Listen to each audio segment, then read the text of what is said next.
Part 2 of this day off series as a flight attendant still living out of a crash pad and trying to feel normal on a reserve schedule. This is my second day off and it was packed. Errands, thrifting, meal prepping, and pretending I'm actually getting some rest before I start reserve at midnight. I started the day out slow, some cereal, thrifting, running around Anchorage, just trying to stay out of the house. I loved places like Fashion Packed because it felt like I was doing something with meaning, even if it was small. I actually found a lot of stuff that was so good, but the screen up top is basically you can choose where your donation of your purchase goes to, which I love.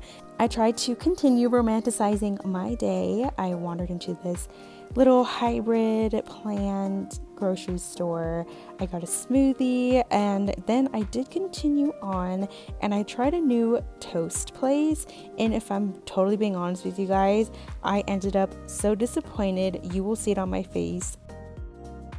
But honestly, that sums up this season of my life. Doing my best and just trying to make things feel full, like even when they fall short. Now, I'm not going to tell you everything else I do in this video, you'll just see, but I did go home. I started meal prepping, which turned into packing, which also turned into staying up way too late. I knew I should have gone to sleep earlier, but I didn't. I laid down at 11:59 p.m., not even kidding, and my phone rang at midnight. Crew scheduling gave me a 2-hour call out to fly a red-eye to Chicago, and I hadn't slept. I was exhausted, and that was my intro to AM Reserve, a schedule that I never bid again. But looking back now, this being filmed a year ago and all, it's just wild like how much I was just surviving. I was far from home, new to flying, adjusting to a lifestyle that's not always so glamorous.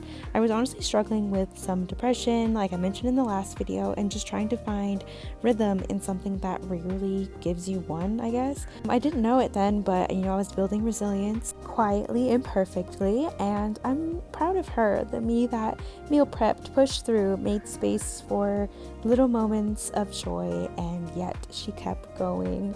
So, you gotta end the night with the good old Shirley Temple. Little did I know what I was getting into later, but yeah, here's me getting ready, and honestly, I love Chicago, but we spent the layovers sleeping to its entirety, so not our first and not our last. This trip and day forever traumatized me, so from now on, your girl chooses to be responsible with her time management, honey. 15-hour rest, here I come. Good night yet again.